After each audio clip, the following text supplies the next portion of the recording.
Welcome to Entrepreneurs Are Made, Not Born.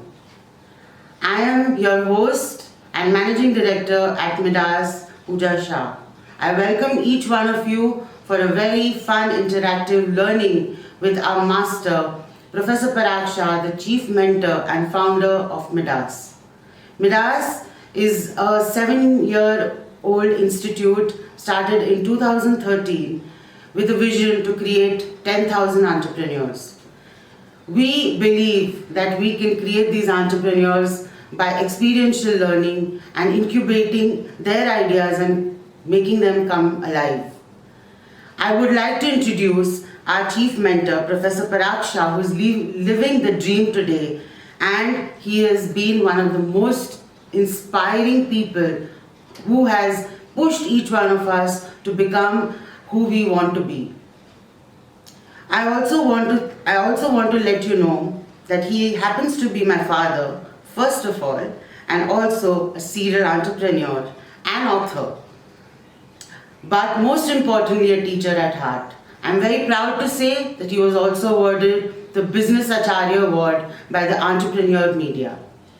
He is someone who has actually mentored close to 700, 800 entrepreneurs in the last 7 years, and more so still counting. We're very excited to host this webinar because of the situation that we are all in, and we wanted to reach out to people. But the overwhelming response that we've got has actually shook us and taken us aback. You won't believe we've got close to 1800 registrations, and we're just looking live that we've already had 1000 participants here. This is much exciting for all of us. Praxa is ready. We're ready. We're going to start in 1 minute, but just before that, I'd like to tell you, please mute your audio. It's going to be chaotic otherwise. Mute your videos, and you can chat with us. You can just send in all the questions so that we can answer, and we would be answering this post the presentation that Paraksa would have. And have a blast, that's all I would like to say. It's 1 hour of pure learning from the man himself. Something that one of our very close coaches said, Neerav Suratwala, he said that this man only talks business. So you must attend this webinar, was his Instagram story. And it really made me so excited to see that post from Neerav. I would like to welcome a lot of students that I can see joining in. Our alumni, our current batch, and of course our coaching clients. This is really exciting to see all of you on board. Thank you so much, guys, for all the support and for promoting Midas in your own way. So here we go, not taking any much more time from each one of you. This particular presentation would last for about 45 minutes. Please, you could use your own notebook and your pen, pencil. Note what the questions are. Maybe write to us later. We would be happy answering it on a personal note as well. And of course, you could chat with us during the webinar as well. All the best and have a good evening.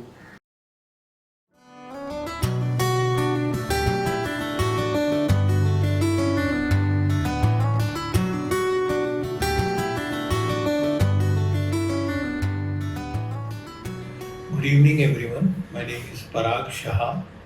I am the Chief Mentor and the founder of Midas, an institution committed to the creation of an ecosystem for entrepreneurs. We are going to be talking today on the webinar about what makes entrepreneurs entrepreneurial. Can entrepreneurs be creative? What are my learnings as an entrepreneur? What do we do at Midas? What are the questions every entrepreneur must ask? What are the challenges that are faced by startups and by family-owned enterprises? So I'm going to be asking you a question. Are entrepreneurs born or are they made? Well, many think that entrepreneurs are actually born. And there has been a debate world over whether entrepreneurs are born or they can be made. My experience and the entire discussion that has been going on in the academia tells me that entrepreneurs can be made. So, what does it mean to be an entrepreneur? Well, here is what I'm going to tell you about. Entrepreneurs have, firstly, let's look at the meaning of the word entrepreneur. The origin of the word entrepreneur, there is a lot of debate on this, but I believe the Sanskrit word antarprerana is the origin of the word entrepreneur. Although a lot of people say that it's from the French word entrepreneur, which is the undertaker. But I don't believe entrepreneurs are undertakers. I believe strongly that they are people who respond to their inner calling. So if you have an inner calling in you, I think you are set to be an entrepreneur. Let me give you a case in point. As a child, I was very, very fond of photography. And my inner calling was to do something in the field of photography. I went up to my father and I told him, I want to set up a photo lab. He was worried that I would, go and shoot photographs in people's marriages. And that was not very becoming of me socially as far as he was concerned. I don't think there was anything wrong in going and shooting photographs in people's marriages. But my father didn't think so. So I reassured him that don't worry, Dad, I'm not going to be shooting pictures, but I'm going to be processing films. So that was my inner calling there. The second attribute of an entrepreneur is that they have self-belief. Unless and until you believe in your product, unless and until you believe in your idea, unless and until you have it in you to make it big, there has to be that hunger and that desire to succeed in life, which I think most young people have. And self-belief therefore becomes very important. Most people think that entrepreneurs are gamblers. My experience tells me that in fact entrepreneurs are risk mitigators. They like to cut their risks. I always ask my students one question. I tell them, let's say you had 100 rupees in the bank and you had to start a business that would cost you 90 rupees. How will you go about it? Most of them will say, I will take out 90 rupees and I will spend it on starting my business. I tell them, no. You take out only 9 rupees. Take 91 rupees from a bank. Why? Because the risk is the bankers. So entrepreneurs are risk mitigators, they are not risk takers. They are leaders. All entrepreneurs essentially are leaders. They have to lead from the front, they have to lead by example. I always tell my students, be the first to enter the office and be the last to leave the office. It doesn't mean that you have to work very hard. I do believe in working very hard. I don't believe that working smart is enough. I think it's only when you work hard that you will be able to lead people from the front.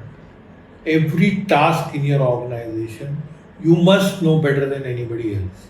Whether it's finance, whether it's manufacturing, whether it's product knowledge, whether it's market knowledge, whether it's customer relationships.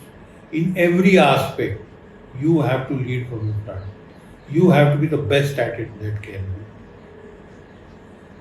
Also, you have, as a leader, it is your job to sell your dream to all the stakeholders in the organization. Whether it's your customers, whether it's your suppliers, whether it's your employees, whether it is your stakeholders, you have to sell the big dream to everyone. They are also innovators. What does it mean to innovate? You take an existing idea and you improve upon it incrementally. Or you innovate and create a new product or an idea or a service altogether. See, what has happened in the Indian education system is that it has killed innovation. We are trained to think like managers. We are told, can you remember your classroom when you were in kindergarten?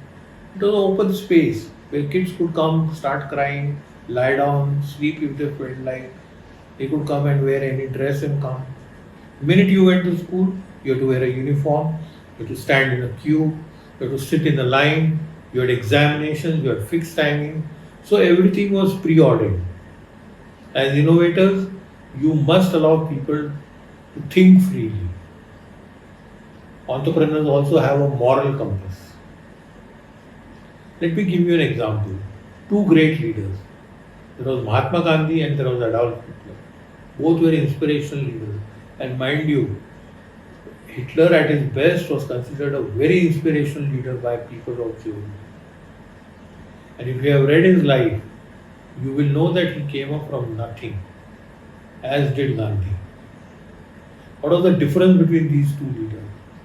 The difference was that they were absolutely having the opposite end of the moral compass. Gandhi did everything for the betterment of mankind, whereas Adolf Hitler did everything that would destroy the very essence of mankind. They are doers. Many people tell me, sir, I have this brilliant idea. Ideas are available dime a dozen. There are plenty of ideas available all over.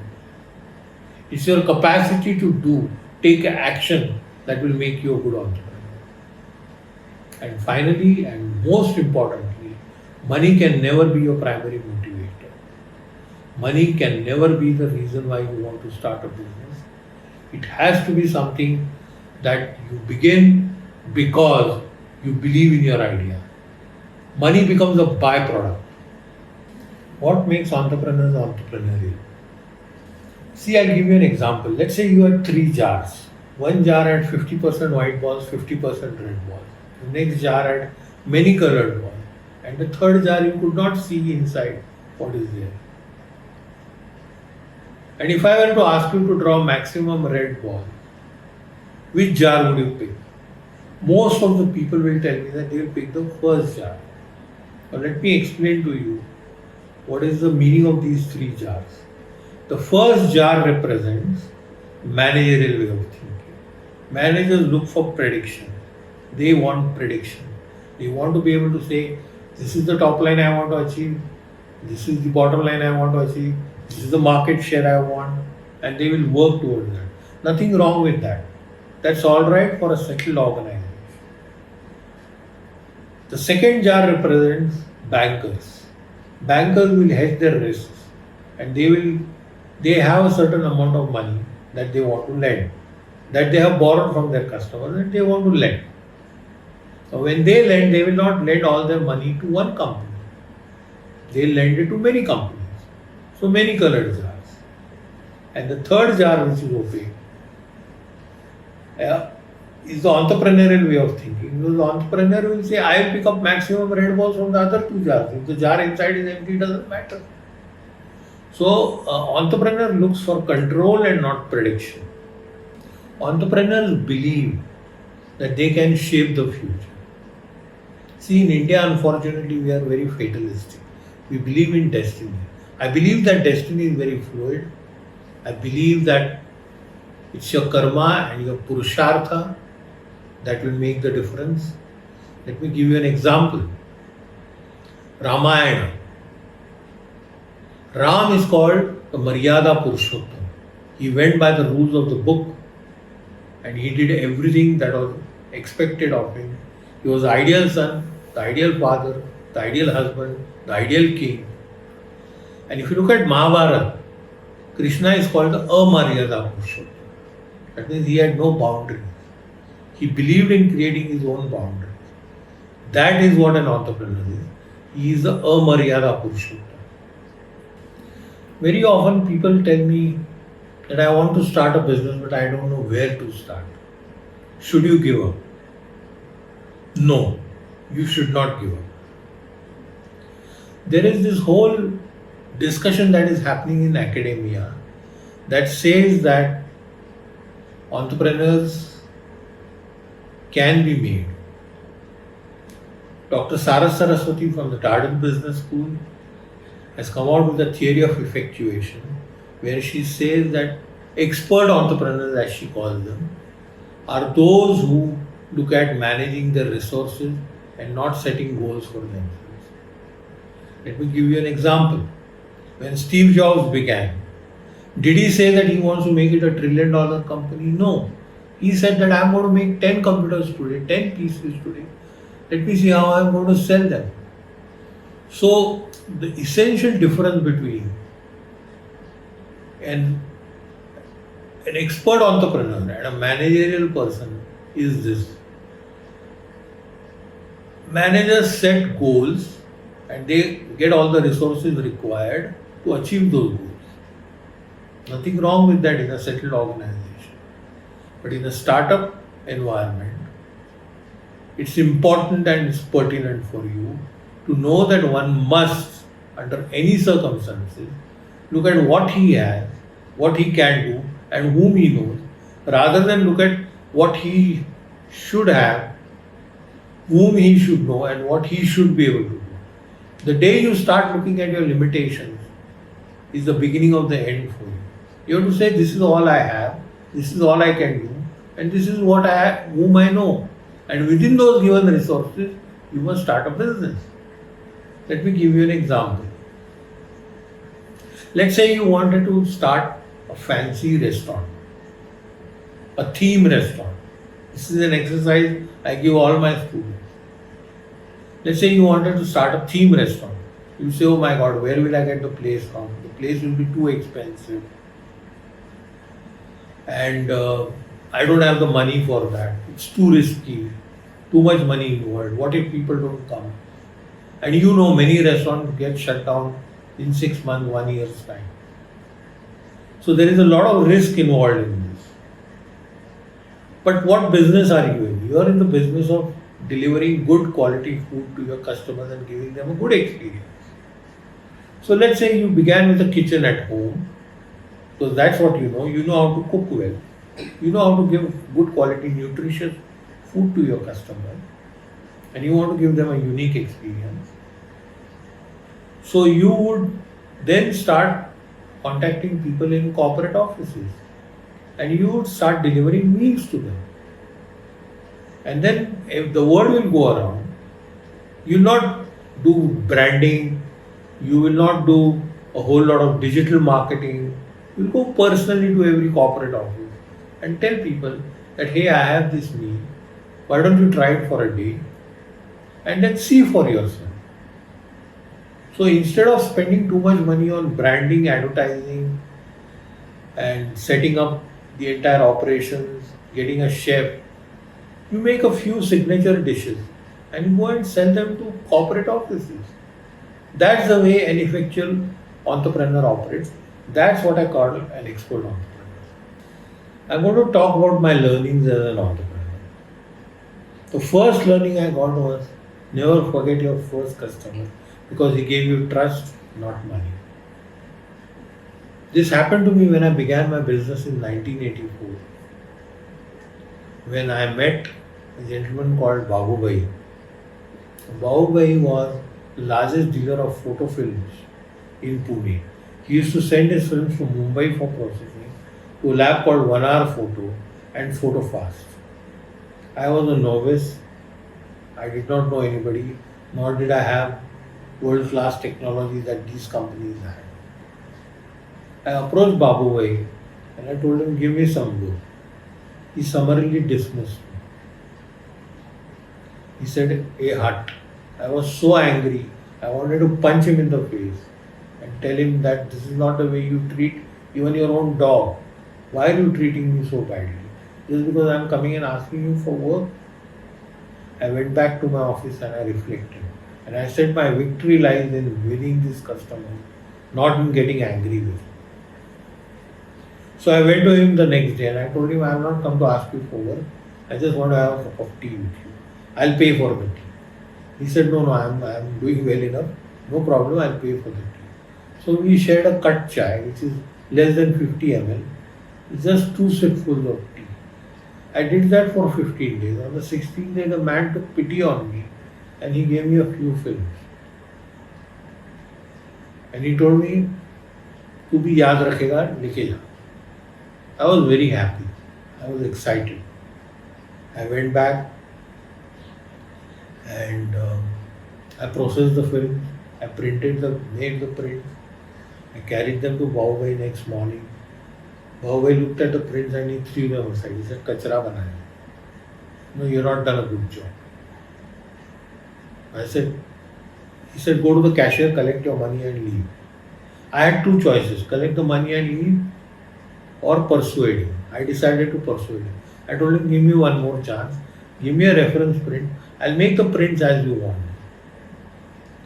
So he gave me the reference print. I worked all night. I went next morning with the prints, showed them to him, and he was satisfied. I told him, Baba, you don't have to give me 100% of your work. Just give me 5 or 10% of your work. Because you never know, your main supplier may let you down in peak season time. And at that time, I might become helpful to you. He saw merit in my argument and he started giving me 5 or 10% of his work.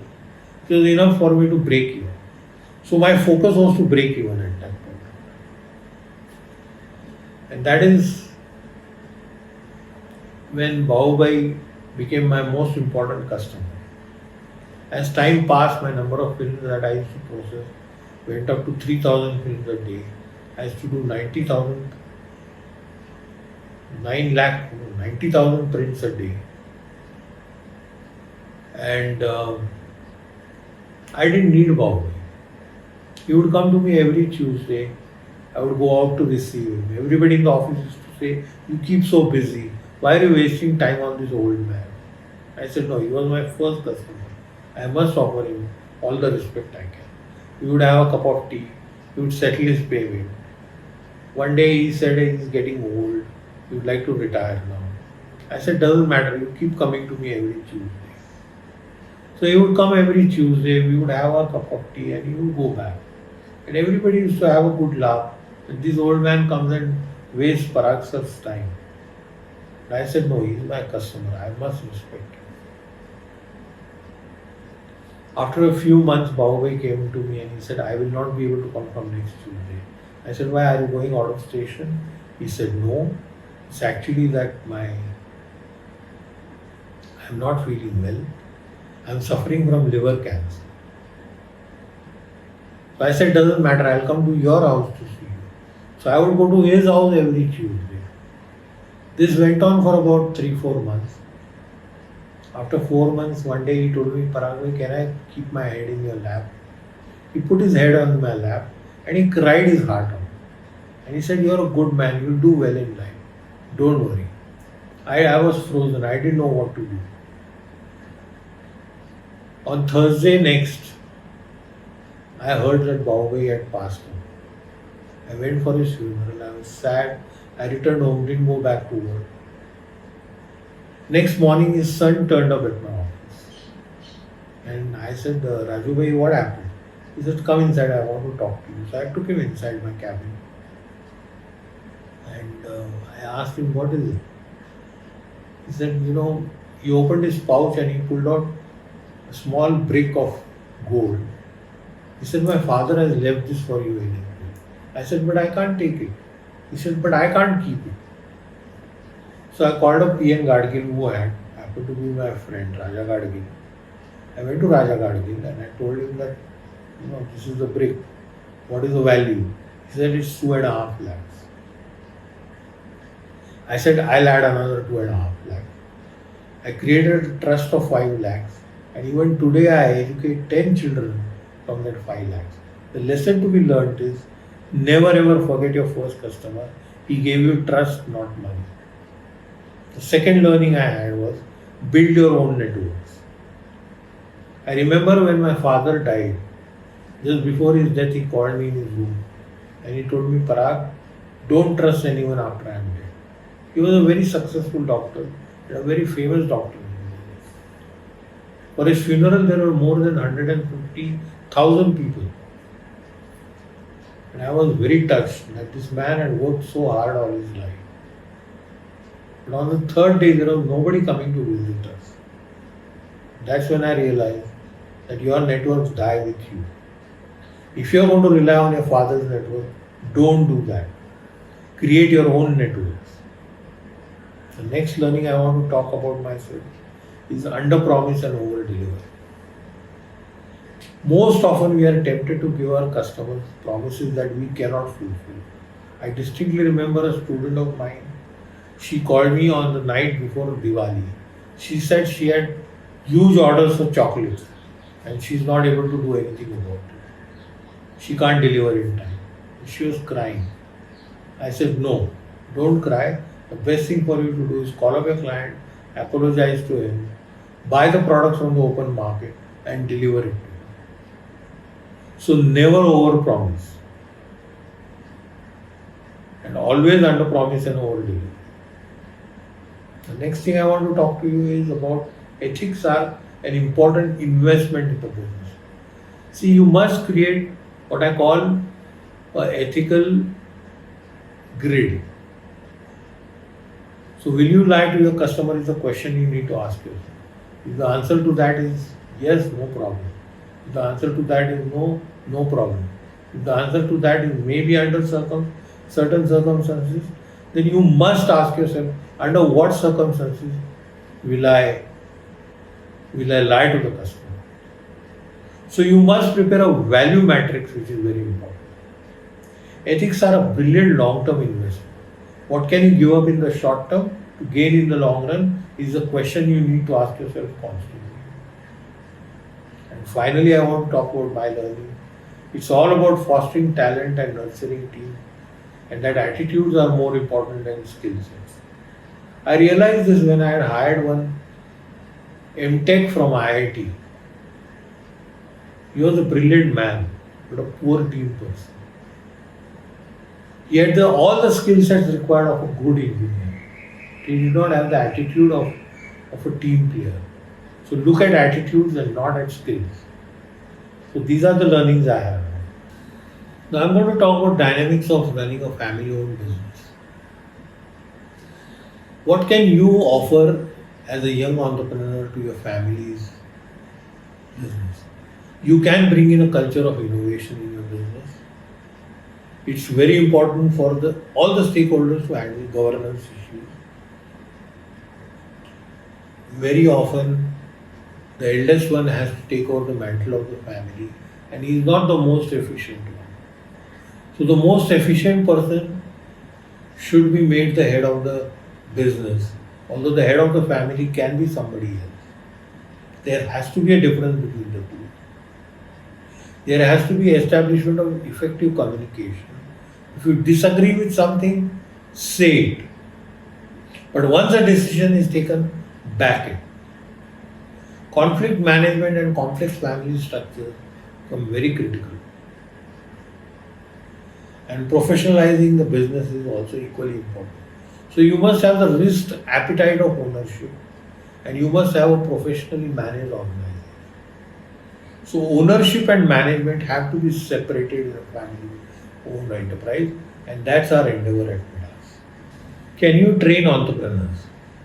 Yes, it's possible. Let me begin by telling you a concept called the Bloom's taxonomy. What we do at Midas, I'm going to talk about that. The Bloom's taxonomy states that there are taxonomy is the order in which we learn. You know, when we were kids, we were first taught addition, then subtraction, then multiplication, then division. If we were taught division first, we would not have been able to study it.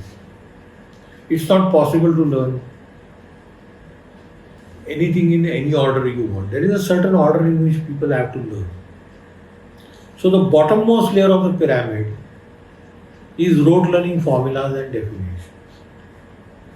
I remember the second law of Newton's motion is the rate of change of momentum is directly proportional to the force applied. I didn't, for the life of me, didn't understand what it meant, but I learnt it in the 8th standard. At the age of 61, I remember it. At level 2, you apply them to word problems. I hated word problems when I was very poor at mathematics as a kid. And you know, we were told that if 5 people can do a job in 8 days, how many days will it take 4 people to do the same job? So we applied them to word problems. Unfortunately, in the Indian education system, only these 2 layers of the pyramid are taken care of. The next 3 layers are equally important. That is application of disparate data, synthesizing disparate data, very critical. And synthesizing disparate data means what? Let's say if I were to ask you that I own a hill, what do I own? Do I own the hypotenuse? Do I own the height? Or do I own the base? I have seen that many civil engineers are also not able to answer this question. And mind you, it's not their fault. It's the education system in India which is not making them synthesize disparate data. The fourth level of learning in the Bloom's taxonomy is critical thinking. Socrates, the great philosopher, believed that chase the right question, not the right answer. Knowledge is resident in any soul. It's how you ask the question that you can unravel the knowledge. Everybody in Athens laughed at him. They told him that how is it possible? Unless you teach somebody, they can't learn. He said, no, I can prove to you that knowledge is resident in a person.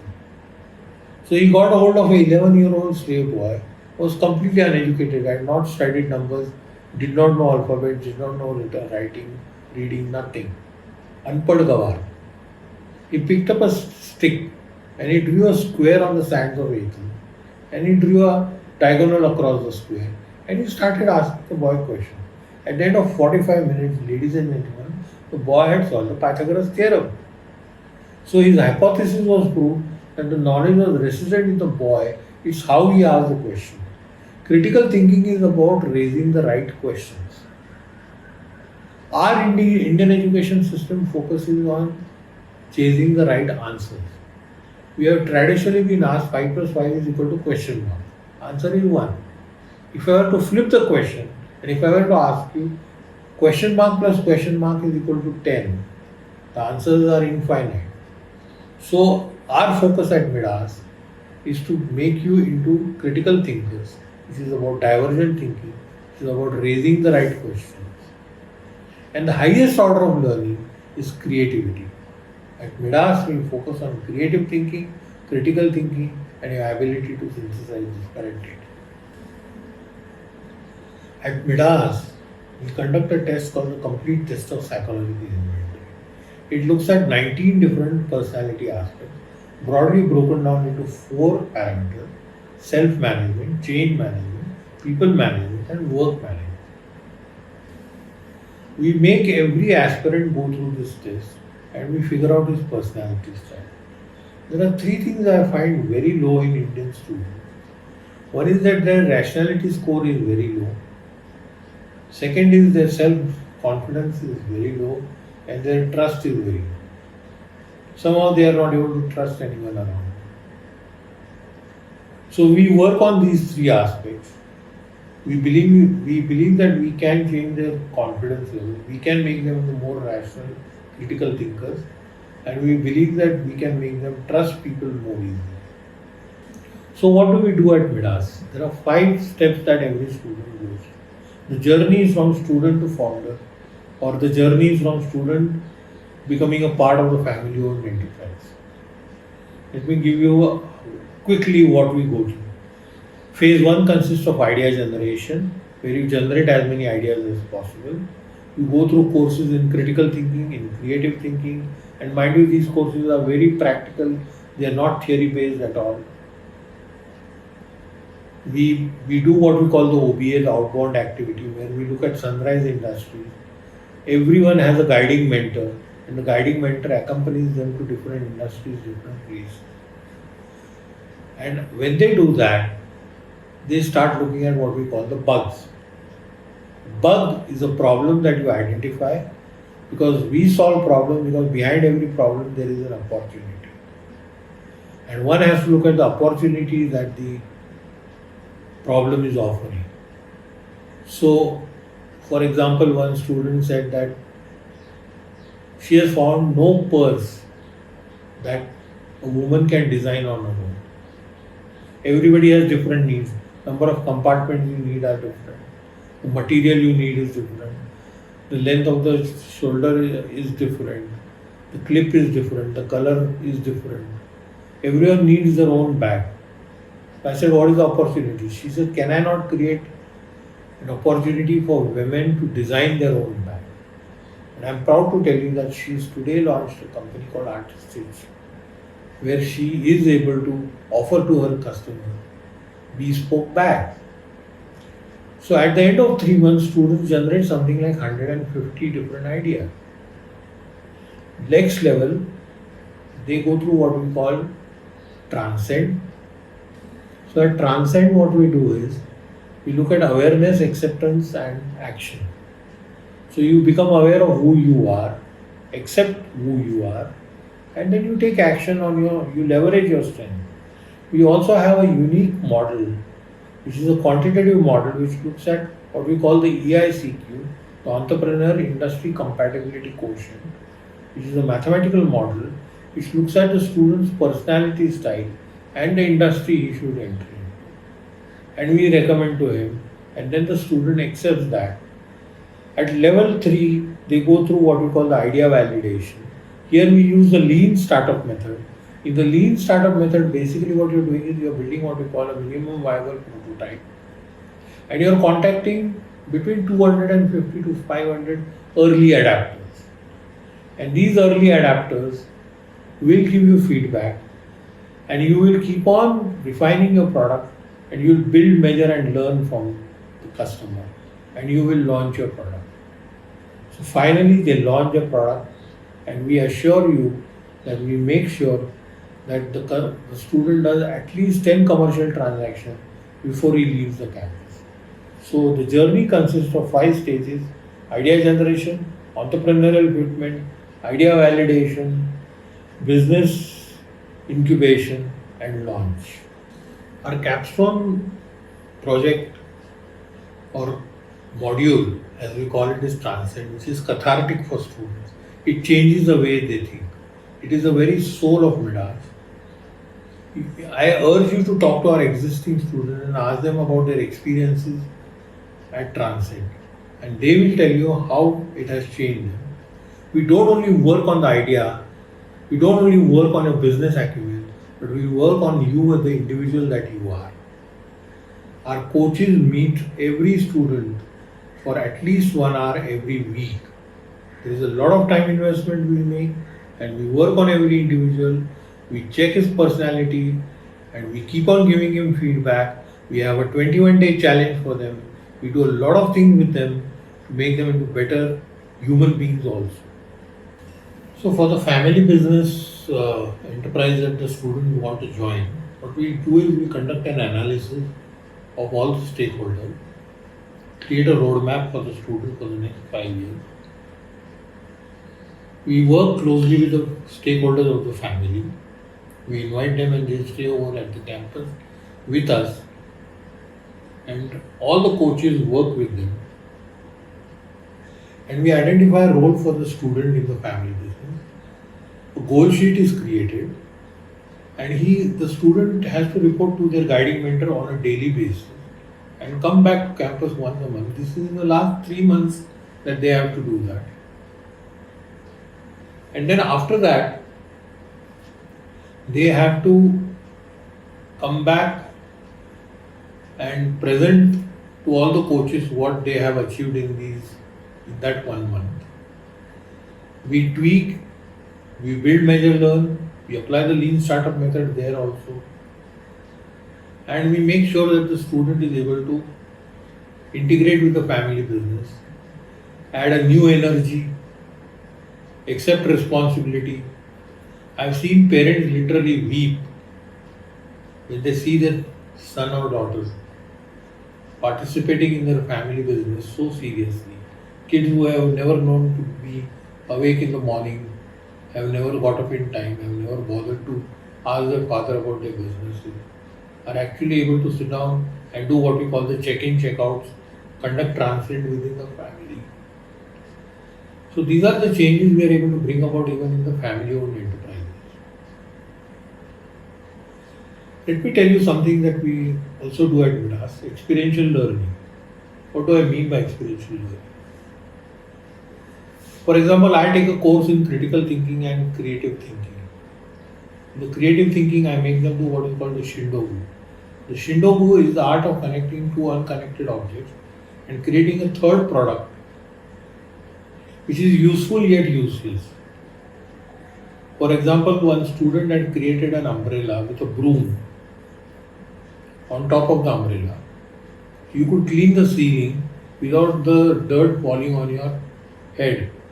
But the problem is you can't see what is there in the ceiling. So this is how the Shindogu works. Take the example of a camera and a phone.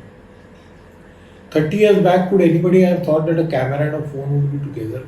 Imagine holding a phone with a camera attached to it. But today it has become a part of our life. So this is the way creative thinking has to be done. The peach of creative thinking is to be able to connect to unconnected objects. The peach of creative thinking is empathy, to be able to put yourself in the shoes of others.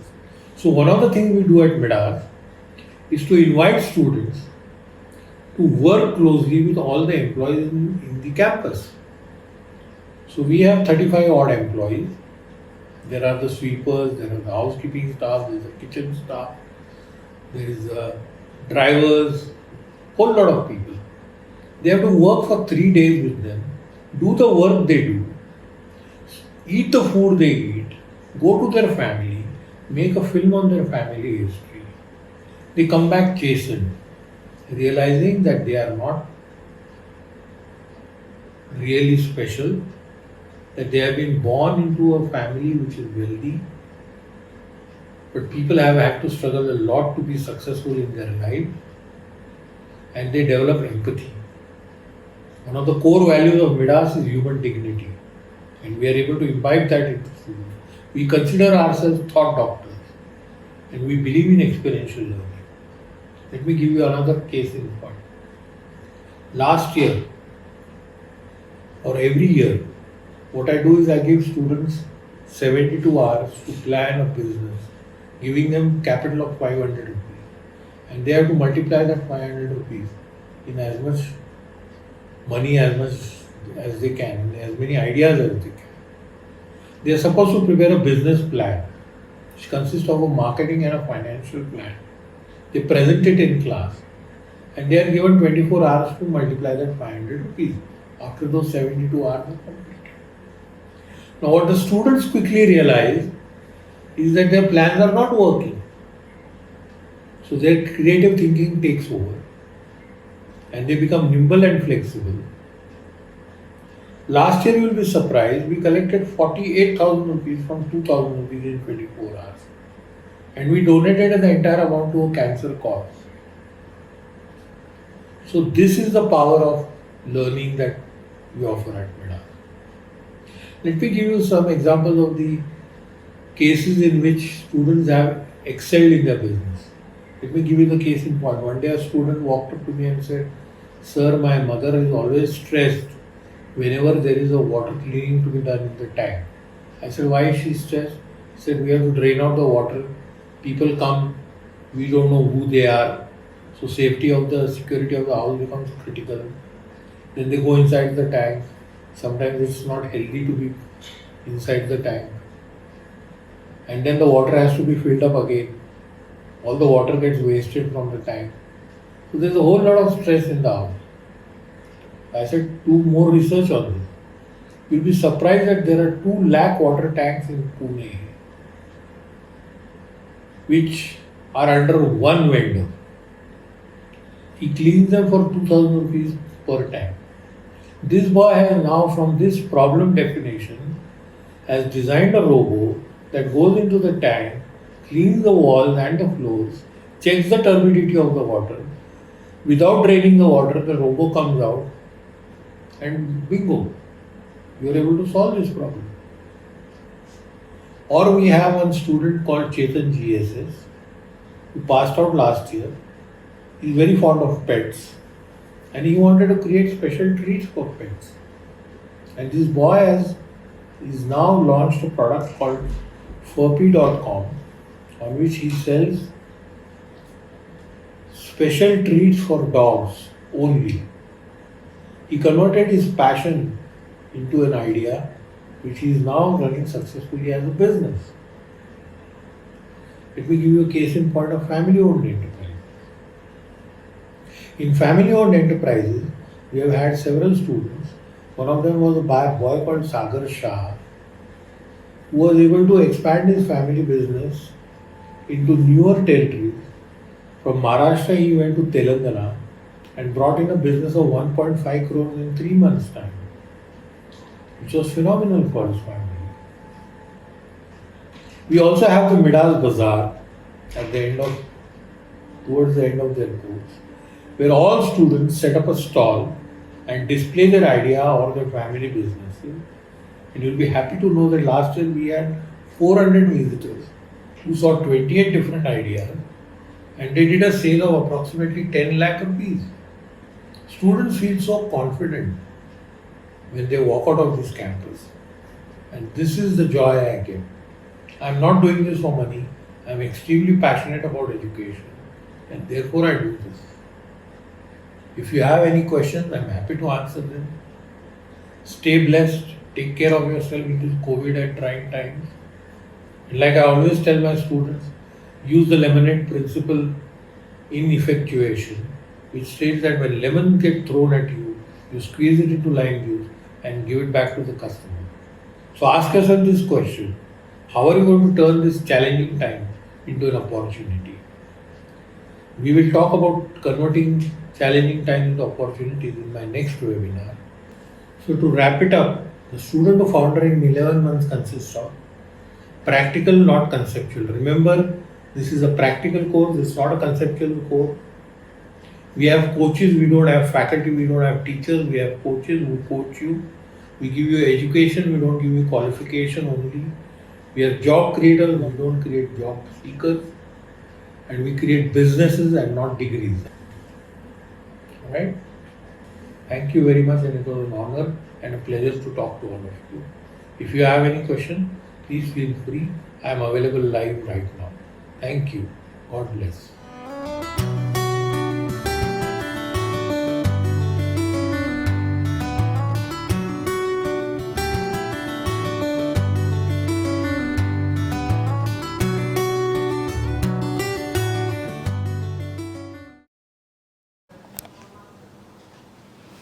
So hi guys, I hope you enjoyed what Parag sir wanted to kind of reach out and tell you about, and I hope you had a fun learning evening for the last 45 minutes. So it's up to the Q&A session, and it's been quite a chat because we've had close to 400 questions, and honestly it's not possible to answer all of them. So what we're going to do is we've seen 4 broad questions pop up, and we try to answer them and try to make sure that all these answers can reach out to you. But having said that, any of you have any other questions, you can definitely write to us, and I'll give you more details later on. So we both are going to try and answer most of the questions, but I'll push Parag sir to talk more because all of you are here to hear him. But one of the most common questions that came today was how businesses can be restructured, or what will be a change post COVID-19 that is struck globally. What would happen to businesses? This has been in different forms asked to us in the last 1 hour. So sir, would you answer that question for us? Yes, I have been getting this question from quite a few people. And last week also I spoke to my current batch. And I was telling them that it's very important that businesses redefine themselves. See, there is one way to look at it as call it a catastrophe and say that, oh my God, the world has come to an end. The other way is to look at it as an opportunity. Take time to reflect on your business, where you are today, what can you do better. For example, my son runs a company called Scarters.com, and he's decided to increase his product range. And he's going to sell products that are a lot cheaper than they are currently, because people are not going to buy very expensive items. And his is a luxury item, it's an expensive item. And therefore it's very important for him to change his product line altogether. But broadly I can tell you there are 3 things one would have to do. One would be to improve employee morale. Very important. You have to tell people, don't worry, we'll fight this together. second will be to cut costs, and third will be to improve revenues. And this will happen in that order only. Order 1 will be to improve employee morale. Next will be on agenda should be to reduce cost. When I say reduce cost, you must look at every line item. For example, I'll give you a case in point. Couple of years back, we had to reduce costs at Midas, and I found that our electricity bill was coming to close to 1,50,000 every month. And I said, why is that happening? So I went into the details of everything, and I quickly realized that students are leaving the air conditioner on for 24 hours, or that boilers are on for 24 hours, and that from 7 to 9 and 9 to 11 in the morning and 7 to 9 in the evening are the peak charges. So if one were to cut electricity, and I am happy to tell you that I am able to bring down the cost to 65,000 rupees a month. So this is the kind of cost cutting one can do when one goes into micromanagement of things. So cutting cost is going to be important, and improving revenues, improve your product range. People are going to face challenges, but I think one should see this as an opportunity. Like I always say, that when lemons get thrown at you, squeeze it into lime and sell it back to the customer. So this is the theory of effectuation very clearly states that convert every challenge into an opportunity. And see, we solve problems because behind the problem lies a gift, and we are chasing the gift. So don't be focused on the problem, focus on the gift. So the gift that you will have is that your cost will come down. The gift that you will have is you will redefine your business. The gift you will have is that you will be a lot leaner, stronger, and a motivated organization. Thank you, sir. That was very insightful. This question came to us from Sahil. He is from Pune, based out of Pune, and yeah, he also did state that he's just going to finish his graduation this year. So, coming to the next question, how different is Midas as a course from the general MBAs that are offered in India? This was asked by Rohan from Chennai. Again, a 23-year-old. I would like Parag sir to answer this question as to how different are we in terms of this. See, like I explained in my talk, Bloom's taxonomy. I don't think there is any institution in India that is focused on critical thinking and creative thinking. I don't think there is any institution in India who is focused only on entrepreneurship education alone. And most importantly, we create entrepreneurs, not managers. Managerial way of thinking is very different. We have coaches, not faculty. We have people with business experience. Are all my coaches, all of us over here have some business experience or the other. I head the organization, I teach actively, that's my passion. So that's what differentiates us, that's one. Secondly, our batch sizes are very small. Our sizes are between 35 and 40 people, no more than 40 definitely, 42 at the most. And selection process, everything is different. I urge you to come and visit our campus. I urge you to talk to our counselor, and he'll explain to you in greater detail how we are different from any other standard MBA program. But a standard MBA program teaches you to be a causal thinker. Now, what is a causal thinker? A causal thinker is somebody who says that this is the top line I want, this is the bottom line I want, this is the market share I want, this is the resource I need. Whereas entrepreneurs, expert entrepreneurs, as I have already explained to you, are ones who are focused on the resources. So we make you focus yourself on your resources. What do you have? What can you do? And whom do you know? And within those given resources, what can you create as an artifact, as an enterprise? And that's where we are different from any other institution. I think I'll just like to add two things.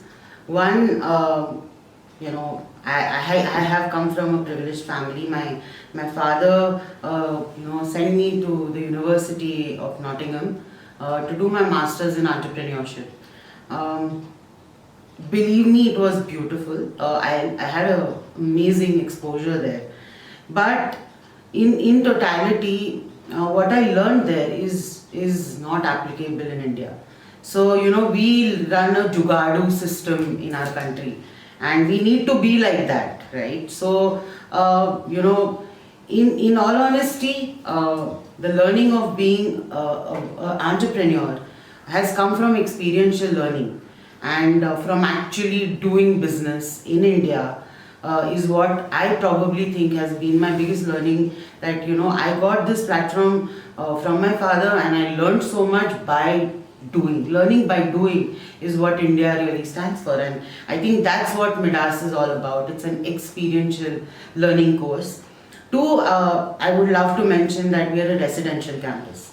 So you guys, it's an amazing experience to have like-minded people for those 11 months together, staying together and experiencing the same emotion. If you talk to any of our alumni, that's one thing that starkly comes is that the bandwidths or the same page that you are in and experiencing the fear of being entrepreneur is very different from a normal student that's studying or doing a master's outside. So a residential program, one thing that I would love to share is that I'm a life coach here, and I spend close to at least 2-3 hours a week with every student. We have a very small batch size, so I would know their name, their parents' names, how their family is, how their boyfriends, girlfriends are, how they've experienced life in their own way, and help them to be stronger and better versions of themselves.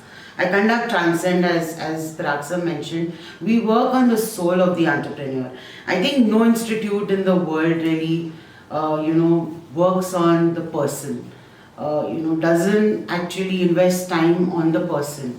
And I think each coach, every coach at Midas works on that person to build that character that an entrepreneur needs. I think that's what differentiates Midas from most MBA or even for that matter entrepreneurship institutes in the country.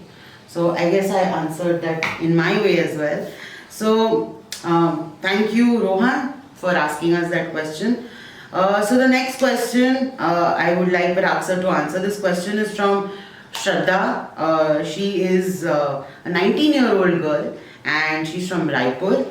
And she is asking if there is any funding provided at Midas. So, Well, most of you who join the course over here are coming from privileged families. But I believe that as an effectual entrepreneur, you should not look for funding. There is a concept called the cost of non-capital raising, which means that if you were to spend time in front of venture capitalists and angel investors to raise money, and you have to spend the same amount of time in front of your customer, there is a cost attached to it, right? And I believe very strongly that one must begin with a very small capital. One must achieve break-even within 18 months. That is what I have done in all my businesses. And I don't believe in taking external funding at all. In fact, all the businesses that have begun at Midas have started with a maximum funding of 40 lakhs and a minimum funding of 5 lakhs. So 5 lakhs is what one can begin with. 40 lakhs is the most you need, which is a high technology product like the robo I spoke to you about. Well, that boy needed 25 lakhs to develop that robot. And that was that. Beyond that, I don't think anything else was required. But I don't believe in raising funding at all. I, in fact, discourage students very strongly. In fact, I read an article the other day in HBR that said the 10 top mistakes that startups make. And one of the mistakes they mentioned was spending lakhs of millions of rupees on branding and advertising. I don't believe in spending too much on branding and advertising. I don't think when Toyota began, or when Mercedes-Benz began, or when Rolls-Royce began, or any of these companies began, was there ever a situation where people were worried about what the brand logo looked like and how are they going to market it. They were focused on the product. They were focused on what the customer wanted. And that's what you should be focused on. So I don't believe in funding at all. However, we do have connects with good venture capitalists. We do have connects with the angel investors. And in fact, some of my students work in some of the angel investing firms and venture capital firms. Some of our faculty members, our coaches are active venture capitalists. So we give you access to them.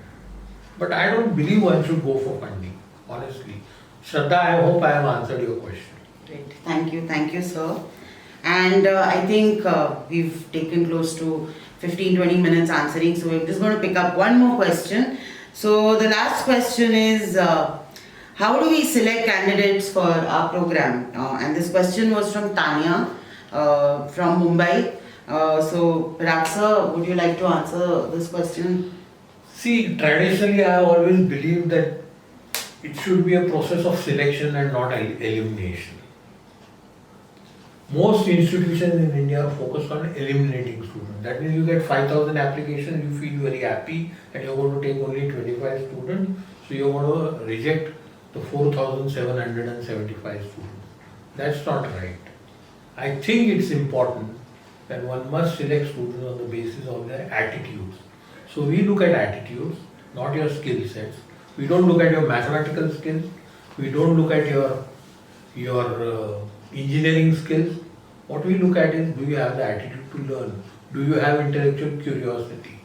Are you emotionally stable? Are you a people's person? Are you a socially engaging person? In fact, I can give you a case in point of a student called Emmanuel from Chennai this year. That boy was so fond of gaming that he used to be absorbed in gaming 24/7. He's given up gaming completely. We picked him up and we made a change, and we do make that change. So I believe that we should pick up people who essentially have intellectual curiosity, who are enterprising, who are socially active, and who have some aesthetic sense in them. These are the attributes we look for when we pick up students. So I would like to just emphasize on a few things here. That one, please visit our website to kind of know our institute a little better. Saurabh's number is right there. So talk to him, download the brochure, get to know about the institute, to get a brief understanding of what we do. That's the first step.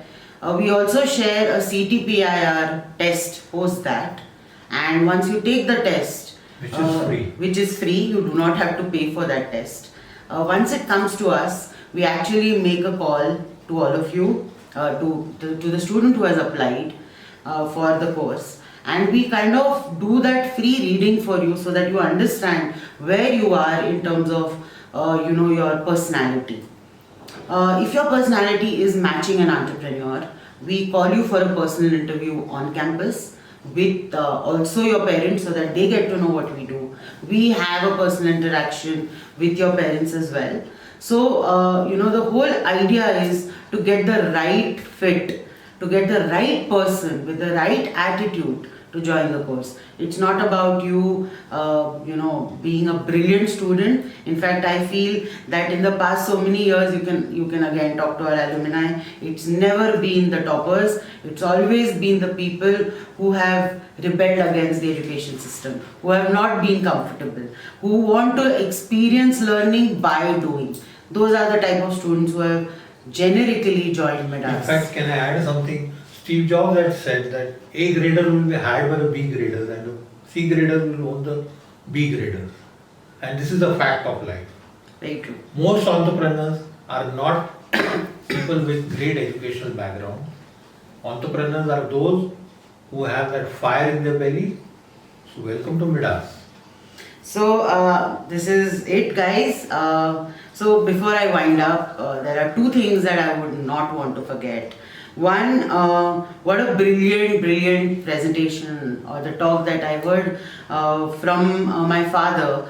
I would like to share that every time he speaks, I've learned something different from that particular talk that he gives, and I'm sure you had your own version of learning as well. Do write to us about how you felt. Is there something you want us to cover in terms of our next webinars that we are going to conduct in the coming weeks? Is there anything in particular you would like us to talk about? and actually reach out to you in terms of any topic that you would want us to talk about. Thank you, Parag sir. This was an amazing session. I would also like to close this entire evening by saying that my entire team right now is scattered.